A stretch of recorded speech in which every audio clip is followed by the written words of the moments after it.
Greetings everyone, I'm Mar. Once again, this is my opinion, as you can tell from the title up there, continuing my trek through the episodes of the show produced by Amazon and A24, created by BusyPup. This, of course, is Hazbin Hotel. This is episode 4, Masquerade.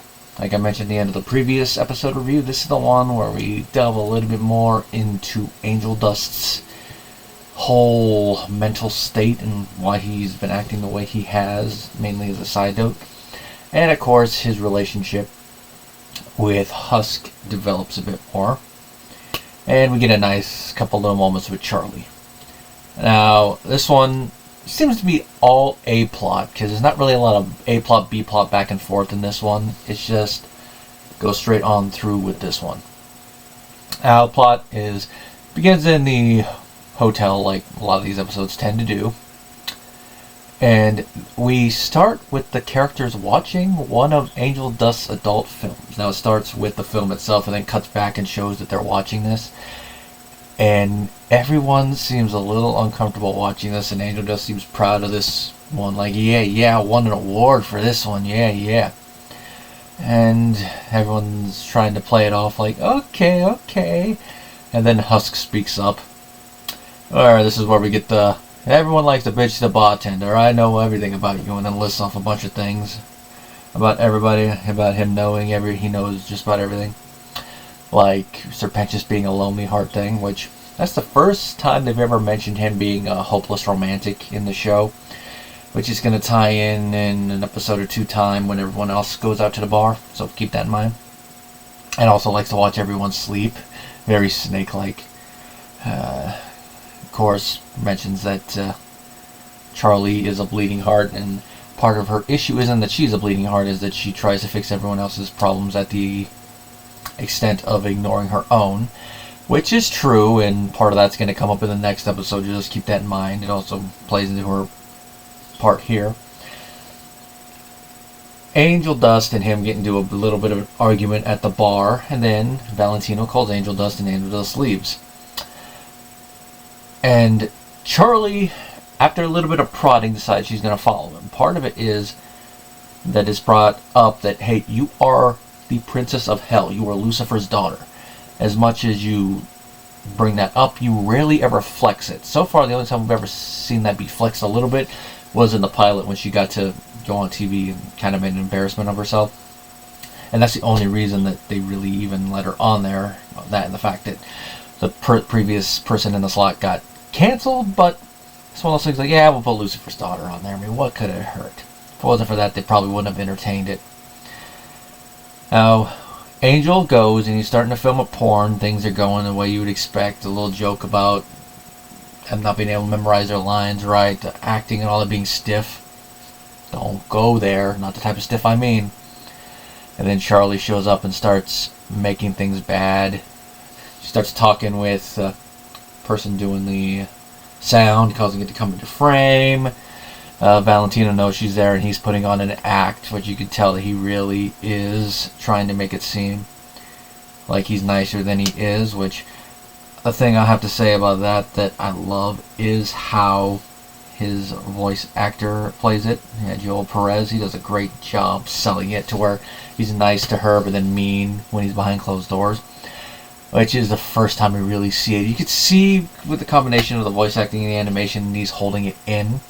Especially when Charlie inadvertently causes a fire on set. But the moment he and Angel Dust are behind closed doors, the violent side of him comes out. Part of this was foreshadowed when Angel was listening to the voicemail in a couple episodes previous.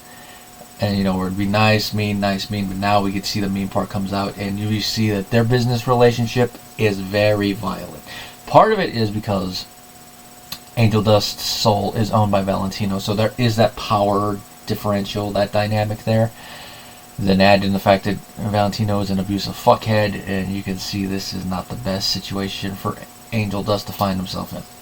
And of course, when the contract is shown off and the whole chain thing is shown, the little link there, we also get to find out what Angel Dust's real name is, and that is Anthony. Now, I think that had been hinted at before the show came out, but here, finally in the show canon proper, we get to see it.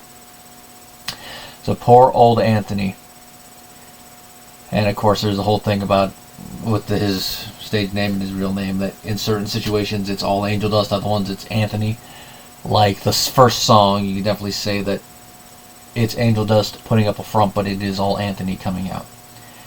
And he's the one that really begs Charlie, like, don't do this, I can handle this. And Charlie begrudgingly leaves, and he is put through a lot of filming by Valentino, and this leads into Poison, one of the popular songs from it, which it is a very good song, especially if you know anyone or see anyone that's dealt with addiction, that's dealt with crappy relationships that have been abusive, or you found yourself in addiction and all that. I mean, for me with ADHD, where we can have a predisposition for addiction, even if it's like not as destructive things like food or caffeine, stuff like that, but can go very destructive. It is something that hits a little bit. And watching it again, because it's been a while since I've actually watched the video of it, a lot of the visuals really do complement the audio portion very well, and it goes hand in hand and creates a very good story through the music and the visuals. A nice little combination of visual and auditory storytelling. And just all the back and forth really showing how much Angel is exploited by Valentino. Even though he made the deal willingly, he is still being exploited in all this, and there's not really much else he can do about it right now. I mean, part of the song goes is that he seems to enjoy part of it, but is it really enjoyment, or is what he's just saying to mask the pain he's feeling? I mean, that also goes with part of the reason he drinks, to try to mask the pain. As Husk puts it, like, if you're going to try to, you're not going to find the answer for your problem at the bottom of the bottle. And of course, Husk foreshadows something he's going to mention later in the episode, and that is, I know I've been looking there a long time. That's the first real bit of character development with Husk we've gotten. We've gotten like little hints here and there, but now with that we start to get a little bit more.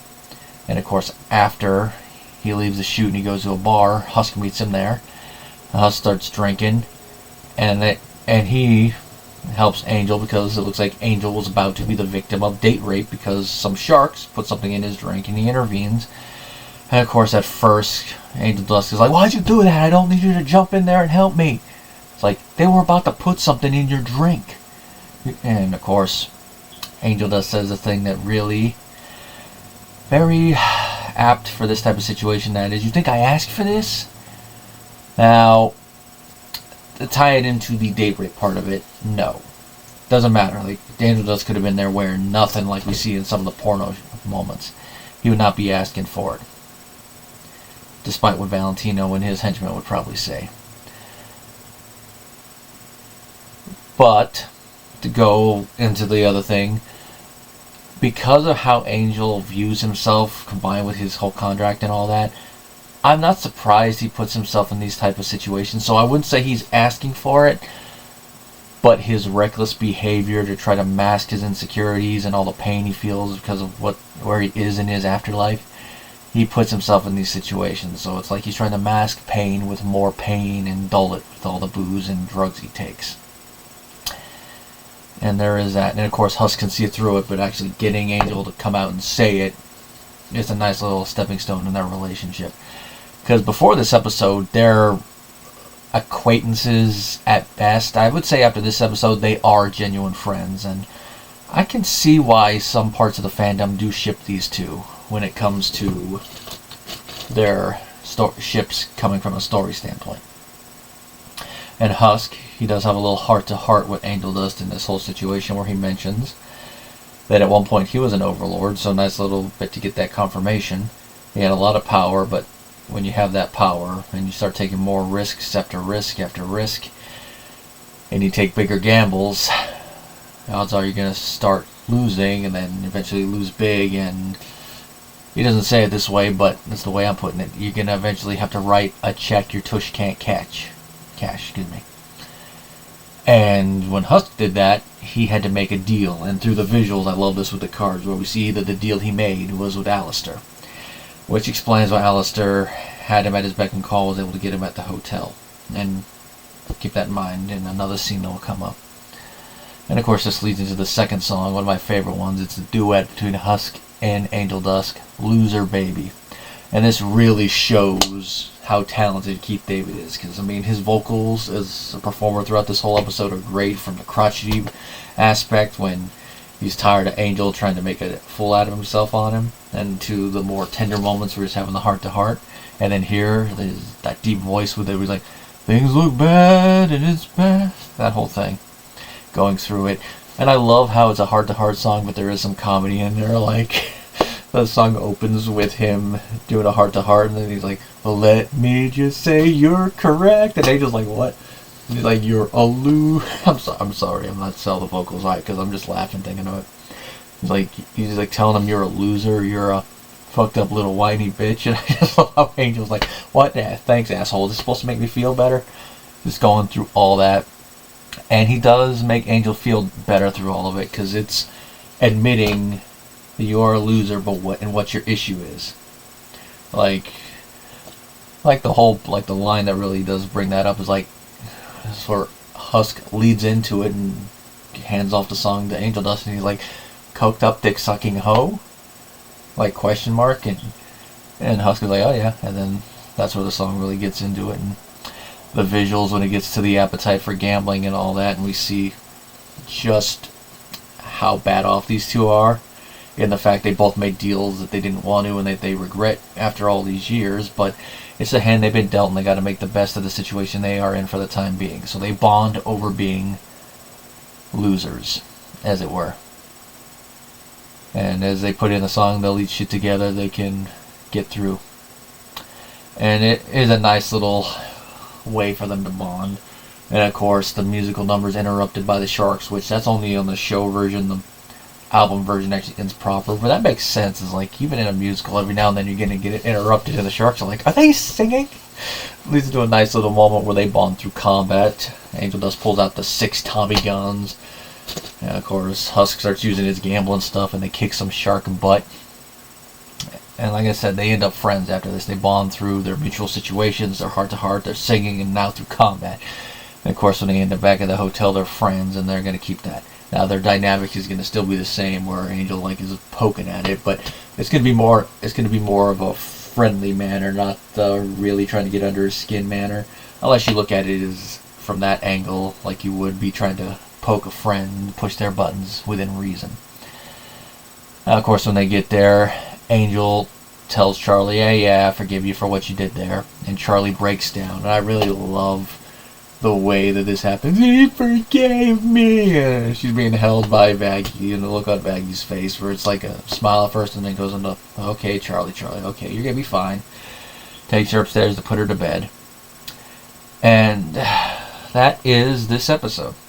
Like I said, it's not really an A-B plot episode like the last couple have been, but considering the subject matter, because this episode does include the warning, this is one where we really didn't need to go the A-B plot route. It's more the plot, and it starts somewhere, then it just follows a couple characters, maybe cuts back one time or two to show how the other characters are reacting while they're waiting, but it's just one central plot involving Angel Dust, and if there is like a side B plot, it's Charlie sticking her nose in there, but that more kind of sets up the plot of the next episode more than going on with this one. But it's a nice way for episodes to build on one another, and when you're doing it like that, where each story beats are going to follow through and not be like each self-contained and then maybe bring up something like when it makes sense, like with sitcoms, you can do that.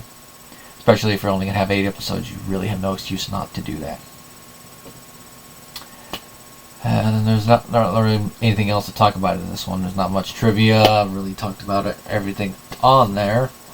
The only other thing to mention is that if there's any episode that shows, at least in the cosplay community, why children especially should not cosplay as Angel Dust, it's this one, and that's mainly the visuals and poison.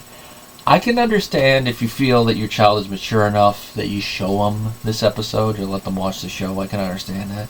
I mean, it'd be hypocritical of me to say I don't get it. When I grew up watching slasher movies and stuff like that, and there are scenes of an adult nature in some of them, including when you look past just the murder scenes, so there is that. It's one of those things that if you're going to show someone that's not a teenager this show, you've got to take it case by case, but that's part of the whole parental guidance part of the normal rating system.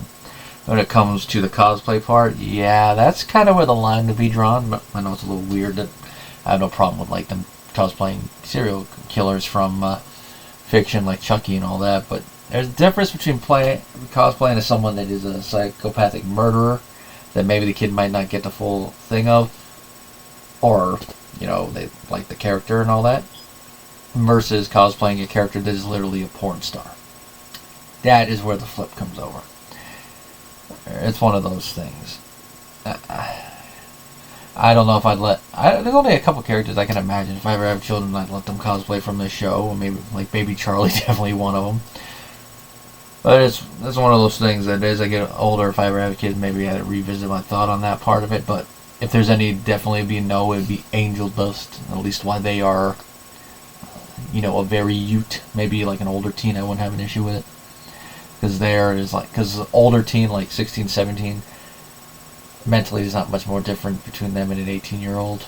So it's one of those things like, hey, if I trust them to do that one, I don't care. As long as they don't go too over the top with it. But that's just my thought on it currently. Now, next episode, we're finally going to get to see the appearance of a character that has been talked about in this show, and specifically a lot before now. He had been mentioned in passing in Hell of a Boss before this, but we're finally going to get to see the Big L himself. Lucifer Morningstar is going to make his grand entrance in the next episode, and that, of course, is going to be Dad Beat Dad. Until then, everybody.